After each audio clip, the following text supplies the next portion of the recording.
Welcome to Tramlines, a podcast from Agrii. I'm your host, Tony Smith, putting your questions to the experts.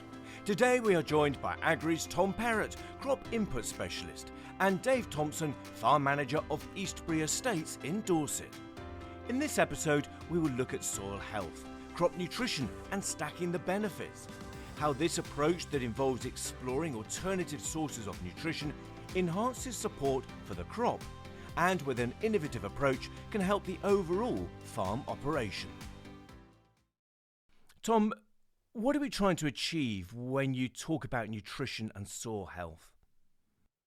I think the time that we're in now, Tony, the world is changing. Farmers are starting to demand more from what they're applying to their crops. It doesn't just need to be about crop nutrition. If we take a snapshot of oilseed rape as an example, you apply nutrition to that, the crop will hopefully make it. But if it doesn't, what's happening to that nutrition? And what I like the idea and the concept of is that we can then provide something from the residual nutrition and that product that then provides benefit for the soil as well. So instead of it just being a one-trick pony, actually we're providing maybe organic matter, it might be something biological, there's various different things. But it's in a nutshell, that's kind of what we're looking at. And Dave, for you as a farm manager, what does soil health and nutrition mean for you and the farm and what you're trying to achieve down there in Dorset? I suppose ultimately is trying to get the yield out of the crop at the other end and not spend a ridiculous amount of money to get there. But yeah, and the practicality side of actually getting it on the ground or in the ground. Thanks, Dave. And anything you would add that is important at this time? Obviously, things are turning more towards carbon footprints as well. If you can reduce your carbon input, there could be a reward at the other end for that. Time's always the biggest killer. A lot of ground to cover, and the window to work in gets shorter and shorter. Talk us through some of the approaches you've been taking from a practical application perspective. What have you been working with, Dave? I suppose I used to be up in Aberdeenshire, and fertiliser down the spout is a normal occurrence. It come down here and it wasn't really a thing. It must be 6 years ago we bought a grain and fertiliser drill, and so all the spring crops get fertiliser down the spout, whether it's spring barley, spring beans, spring oats, and I'm convinced that makes a big difference. It's in the right place.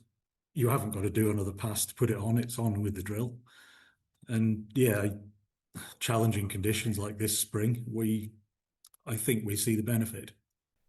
And Dave, you mentioned there your approach during the spring. How about the autumn? Do you take the same approach there? Yeah, in the autumn, slightly modifications, shall I say, to the drill.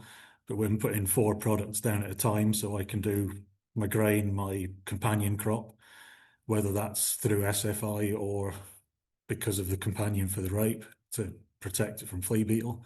I can also do Avadex at the same time and the slug pellets all in one pass. I mean, I'm not going to ask you for the figures, but if I was another grower listening to that, that's a huge reduction in labour, time, diesel, not to mention the timeliness, isn't it?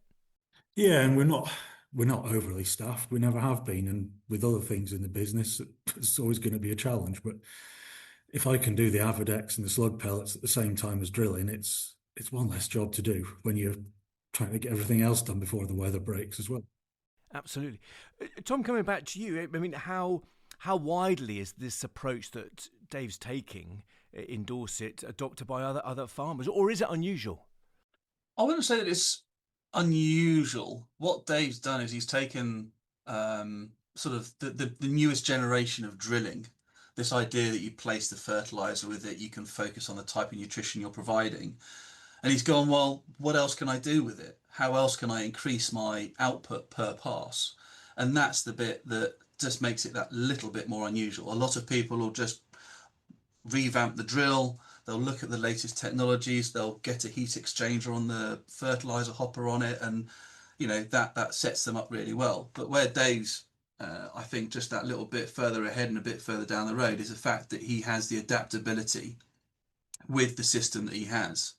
So, Tom, to challenge you there a little bit, will some farmers who are listening today say, "Well, yeah, but that's what I do. It's quite usual practice."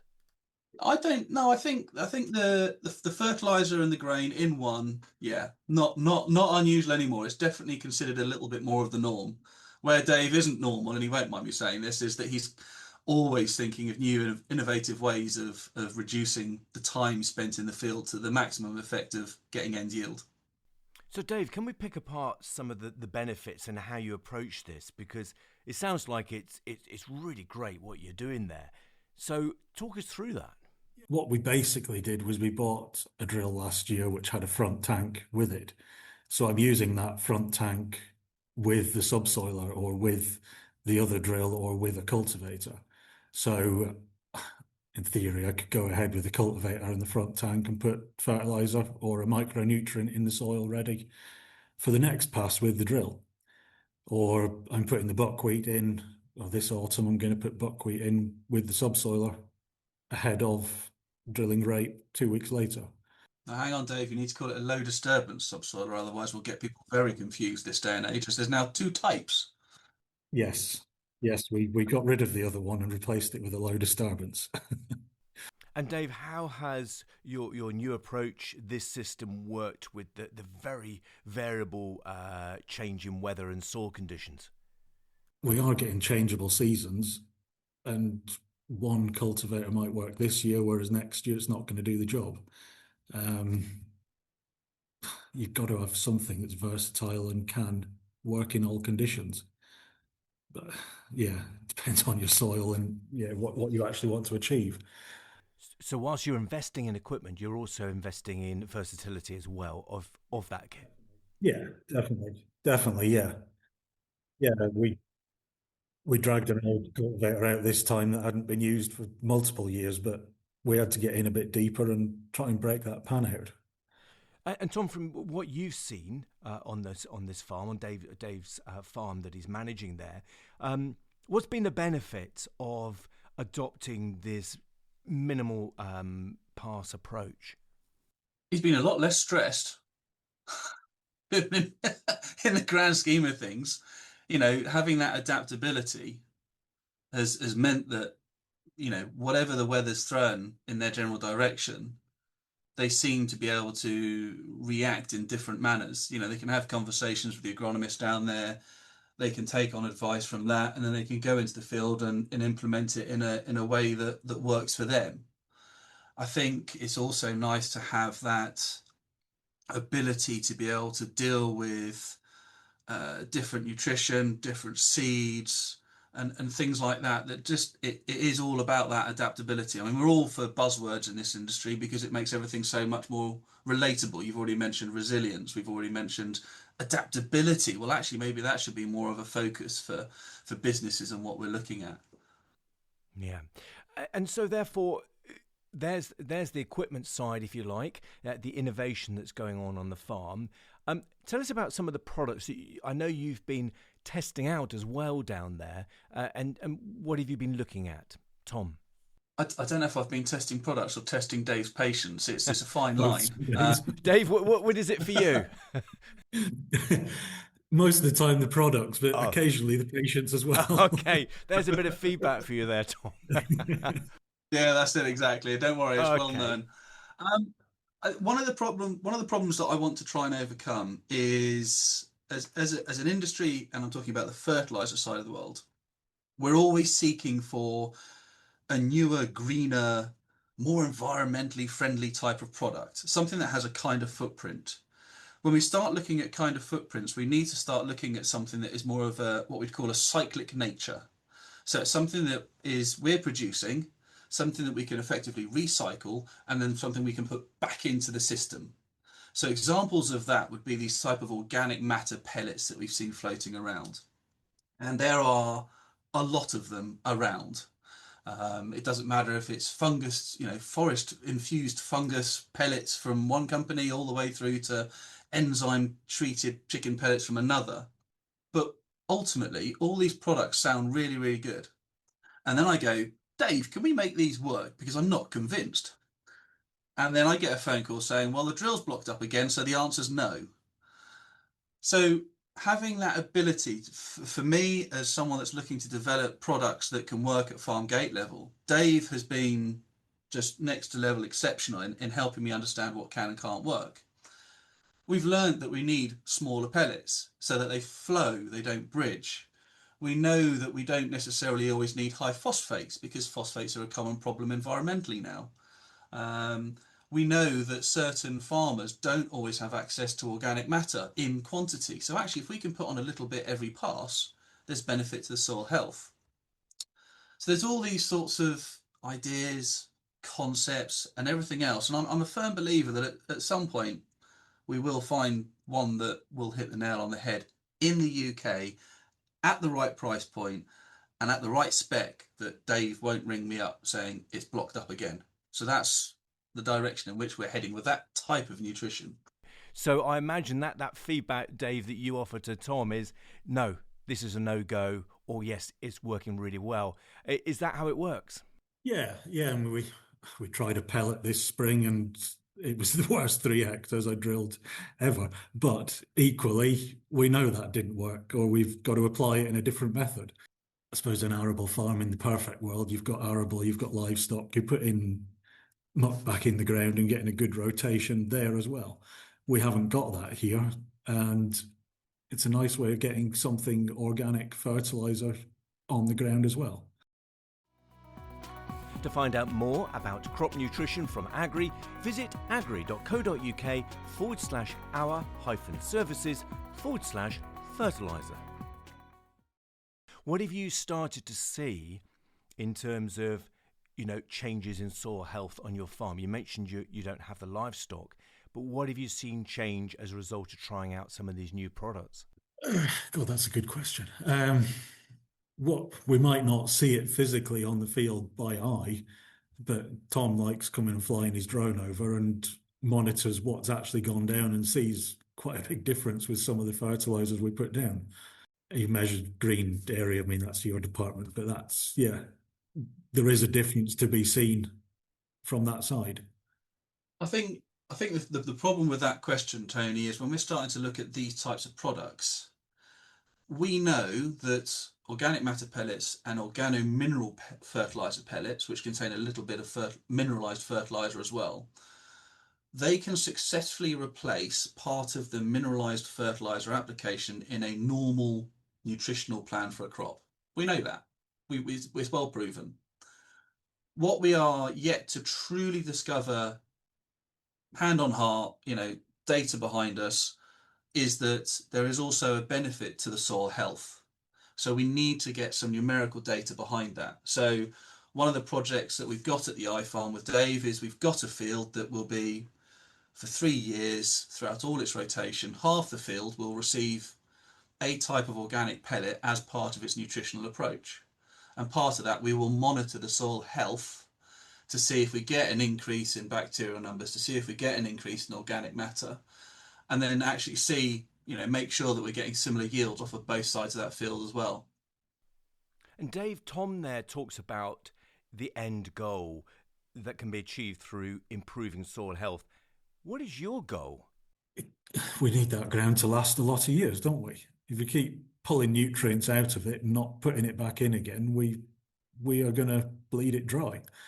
But we've got to keep feeding that soil to improve the health of the soil and hopefully improve the rooting on the plants, improve the health of the plants, gain margin at the other end.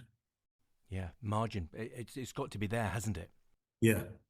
So what's your next steps for the approaching drilling period? I guess that would be coming into the autumn. What are your thoughts about what changes you might continue to make? We've got a lot of summer cover crops going in this time, so they will help the soil. Green fertilizer bridge between crops. The plan is to put it in with a subsoiler, and depending on what weather throws at us, we might direct drill into that, or we might have to cultivate and then drill. I'd like to do less cultivations. There's an argument for direct drilling, but it depends on the season and depends on what's thrown at us.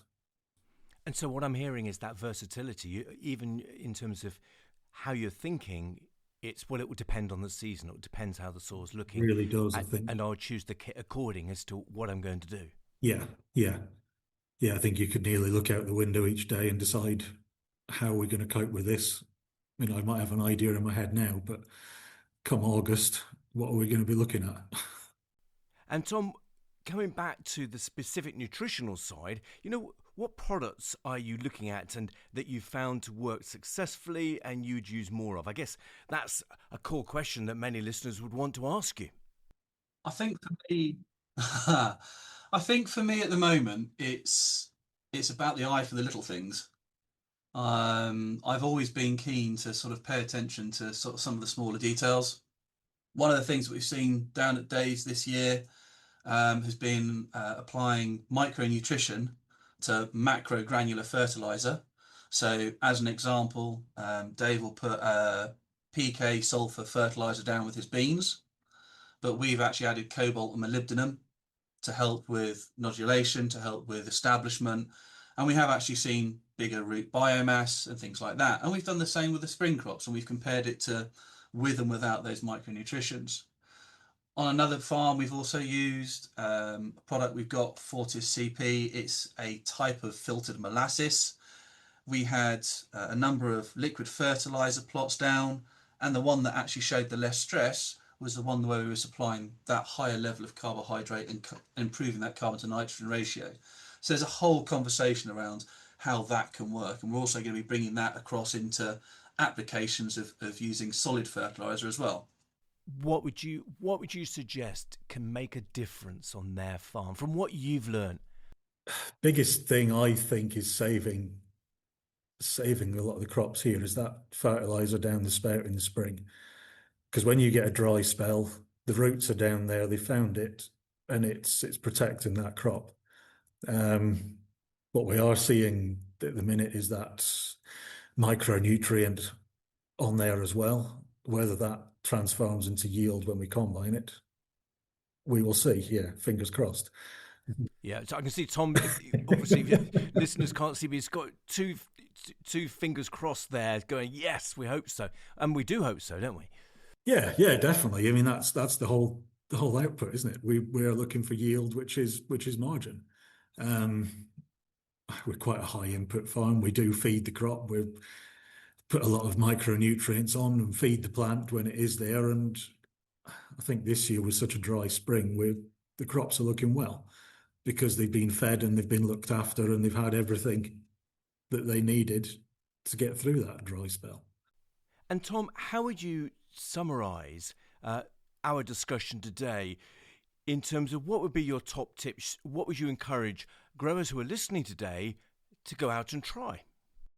Don't be afraid to make small changes. Simple. The micro match, for example, that Dave's mentioned on already. It's yes, there's a cost, but actually, if you know that you're permanently seeing a deficiency, why fight it when you see it? Why don't you fight it if you already know it's there before the crop's even up and away? It's a small thing. It's a tiny little thing. It's putting some manganese onto some fertilizer for your spring barley. It's a tiny detail. Putting in molasses with some liquid fertilizer, it's a small thing. It's a relatively small cost, but the saving could be quite significant to you over the course of the year. So just making tiny little tweaks. Don't be afraid. Have a go. Thank you, Tom and Dave, for sharing your thoughts on improving soil health, crop nutrition, and your innovative farm approach. Do stay tuned here on Tramlines with some great episodes ahead, featuring the latest news, unlocking spring barley, rethinking oilseed rape, and come with us as we attend groundswell. If you have any questions for our experts that you'd like answered, email them in to info@agrii.co.uk. That's it for this podcast, but do tune in again as we meet the experts throughout the season, exploring the many immediate and longer-term questions for growers and farmers in the UK. See you next time.